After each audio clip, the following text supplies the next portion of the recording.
to another Vincent ASMR video.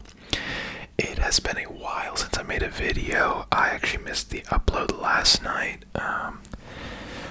It was already like 9 p.m. and I just had completely forgotten to film and everything, so apologies for that. But today we are talking about conspiracy theories.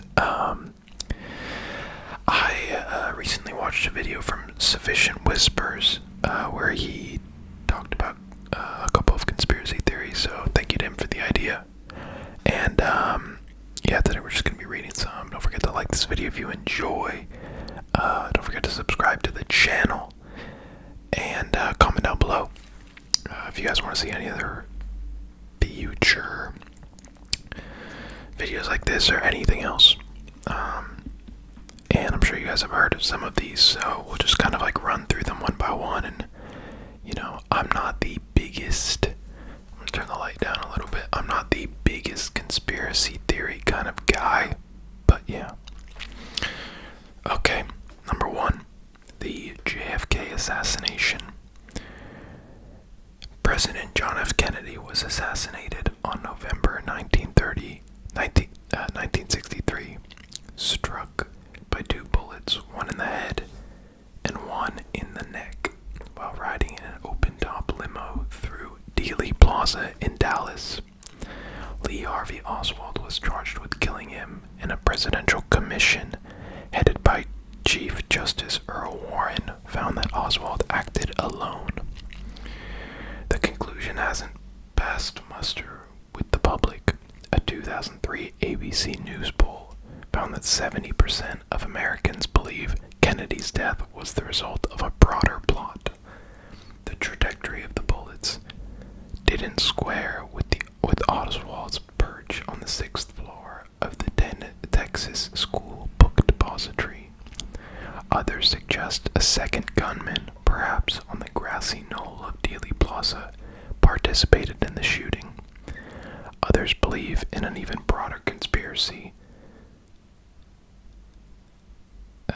Was Kennedy killed by CIA agents, acting either out of anger over the Bay of Pigs or at the behest of the Vice President Lyndon Johnson, by KGB operatives, mobsters mad at Kennedy for initiating the prosecution of organized crime rings? Speculation over one of history's most famous political assassinations is such a popular parlor game that most people have taken the rumors to heart. Just 32% of those polled by ABC believe Oswald carried out the killing on his own. Wow, 32%. Yeah, if you guys haven't seen the miniseries, I forget what it's called, 11/22/63 or something. It stars James Franco and someone else, but it's the whole story of like the JFK assassination and stuff. It's very interesting. I would definitely go check that out. But yeah, that one is definitely interesting. Next, we have the 9/11 cover-up. Not since the JFK assassination has there been a national tragedy so heavily imprinted in American minds, or that has given rise to quite as many alternative explanations. While videos and photographs of the two planes striking the World Trade Center are famous around the world, the sheer profusion of documentary evidence has only provided even more fodder for conspiracy theories. A May 2006 Zogby poll found that 42% of Americans believe that the government and the 9/11 Commission concealed or refused to investigate critical evidence that contradicts their explanation of the September 11th attacks. Why had the military failed to intercept the hijacked planes? Had the government issued a stand-down order to minimize interference with the plan to destroy the buildings and blame it on Islamic terrorists? In 2005, Popular Mechanics published a massive investigation of similar claims and responses to them. The reporting team found that the North American Aerospace Defense Command did not have a history of having fighter jets prepped and ready to intercept aircraft that have gone off route. And while team found no evidence that the government had planned the attacks, the lack of proof rarely stopped conspiracy theories before. Now, like with the entire there's a lot of conspiracies around 9/11. I've read a lot of them about there's a lot about the plane that landed in like a field or something, and there's one that went like missing. I don't know exactly. But I think a lot of the conspiracy theories around 9/11 it's a bit disrespectful, I think, to a lot of people that did lose their lives in it, to say that it was just a government thing, or say that it was just for political gain or whatever, because personally I don't believe that it's a conspiracy at all. And I think, as much as I wasn't a fan of the government administration at the time in the United States, I think that to just blame it all on people trying to have this narrative of hating Islam and Islamophobia, I think that's just BS personally. I think it was a tragedy, and my thoughts go out to all the people affected by that tragedy. So yeah, let's get on to the next one.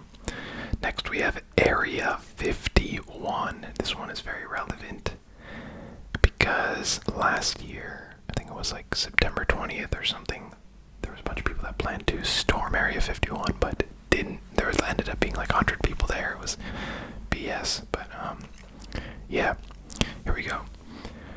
We have Tang, thanks to the space program, but who gave us such innovations as the stealth fighter and Kevlar.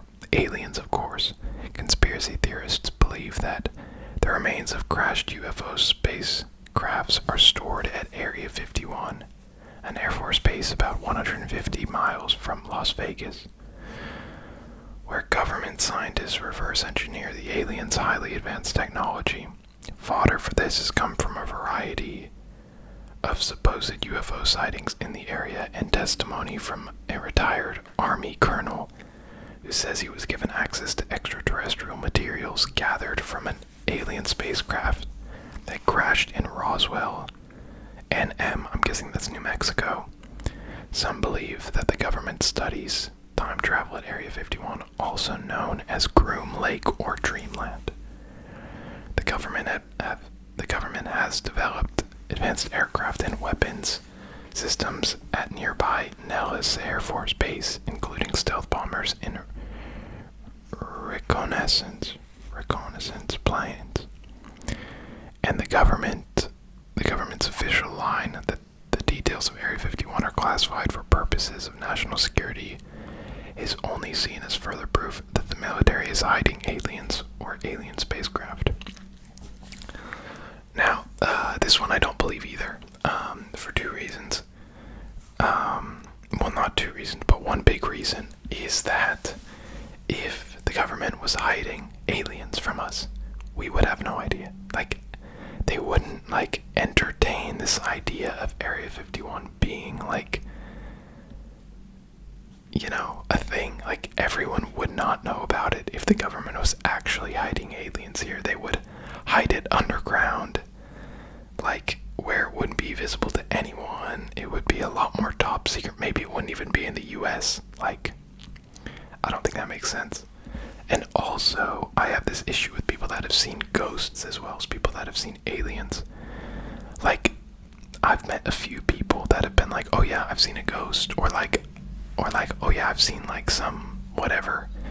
And if I thought I saw a ghost, I would dedicate my entire life to finding out what, I feel like people just mention it so casually and then they don't really think about it any more than that. And of course there are a few people that dedicate their life to aliens in Area 51, but it's not everyone that sees an alien. I don't know. That's my issue with that. I don't believe that one's true. The JFK one is the most realistic one, I think, so far. So yeah. Next we have Paul is Dead. Paul McCartney never wrote Maybe I'm Amazed. He never formed the band Wings. He never clashed with Yoko, became a vegetarian, or fathered any of his children. When Queen Elizabeth knighted him in 1997, she was actually knighting someone else. This is because conspiracy-minded Beatlemaniacs say Paul McCartney secretly died in 1966. Theorists claim that the other Beatles covered up his death, hiring someone who looked like him, sang like him, and had the same jovial personality. But the guilt eventually got to them, and they began hiding clues in their music. In the song Taxman, George Harrison gave his advice for those who die, meaning Paul. The entire Sgt. Pepper's Lonely Hearts Club Band album was awash with Paul is Dead clues. The Beatles had formed a new band featuring a fictional member named Billy Shears, supposedly the name of Paul's replacement. The album contained John Lennon's A Day in the Life, which had the lyrics, "He blew his mind out in a car," and the recorded phrase, "Paul is dead, miss him," which becomes evident only when the song is played backwards. Lennon also mumbled, "I buried Paul" at the end of Strawberry Fields Forever. Paul is Dead believers think the Beatles accompanied these backward tape loops and veiled references to death with album covers that illustrated the loss of their friend. The original cover of 1966's Yesterday and Today album featured the Beatles posed amid raw meat and dismembered doll parts, symbolizing Paul McCartney's gruesome accident. If fans placed a mirror in front of Sgt. Pepper album cover, the words Lonely Hearts on the drum logo could be read as 1x1 or 111 he die 111. And of course there's the Abbey Road cover on which John, George, and Ringo forwent all pretense and pretended to cross the street. As a funeral procession, John wore all white like a clergyman, Ringo the mourner dressed in black. George donned jeans like a gravedigger. Paul wore no shoes, he didn't need them because he was dead, and walked out of step with the others. If Paul is dead, then his impostor is still at large. He met and married Linda Eastman, with whom he had 4 children before losing her to breast cancer in 1998. He released a live album in 1993 called Paul is Live, and produced more than 20 solo albums, and that's not even counting the ones he released by Wings. Then he endured a horrible divorce from Heather Mills, which made him wish he were dead, or at least, were still Billy Shears. So who was the real McCartney? The world may never know. Wow, that one is crazy. And like, I low-key kind of believe it. It's very believable. I don't know, just like all of the references and the album covers and stuff. It's very odd. Like, obviously it's a crazy thing to do, but they were at like the peak of their success around that time. So it wouldn't have been like the craziest thing to do. But like, you gotta feel bad for the guy who is Paul McCartney now, because like, he can't be like, oh yeah, I'm actually not Paul McCartney. Like, you'd get so much hate. Anyways, we're gonna do one more for this video. We got secret societies control the world. If you were really a member of the global elite, you know this already. The world is ruled by a powerful, secretive few. Many of us pawns, have heard that in 2004, both candidates for the White House were members of Yale's secretive Skull and Bones Society, many of whose members have arisen to powerful positions. But Skull and Bones is small potatoes compared with the mysterious cabals that occupy virtually every seat of power, from the corridors of the government to the boardrooms of Wall Street. Sorry about that, guys. Take the Illuminati, a sect to have originated in 18th century Germany and which allegedly responsible for the pyramid and eye symbol adorning the $1 bill. They would intend to foment world wars to strengthen the argument for the creation of worldwide government, or consider the Freemasons, who do their group as the oldest and largest worldwide fraternity and boast alumni like George Washington. Some think that despite donating heaps of cash to charity, they're secretly plotting your undoing at Masonic temples across the world. Or maybe some theorize that the guys pulling the strings aren't concealed in shadow at all. They might be the intelligentsia on the Council on Foreign Relations, a cadre of policy wongs who allegedly count their aims as publishing an erudite bi-monthly journal and establishing a unified world government. I don't know how I feel about this one, to be honest. It's I think there are very powerful people in the world, but I don't know if there's I feel like the Illuminati and everything like that is a completely different thing to just saying that there are powerful, like, university, like the Yale Skull and Bones thing. I'm sure there are. I don't know if they go to the extent of, like, the Illuminati. But of course, that's just my opinion. Anyways, guys, those were, I think we did 5. We did the secret societies, we did Paul is Dead, we did Area 51, we did the 9/11 cover-up, and we did the JFK assassination. If you guys have any more you want me to react to or read, then comment down below. Do not forget to like this video and hit that subscribe button. We're almost at 500 subscribers, which is just crazy. But yeah, thank you guys so much for watching, and I will catch you guys next time. See ya.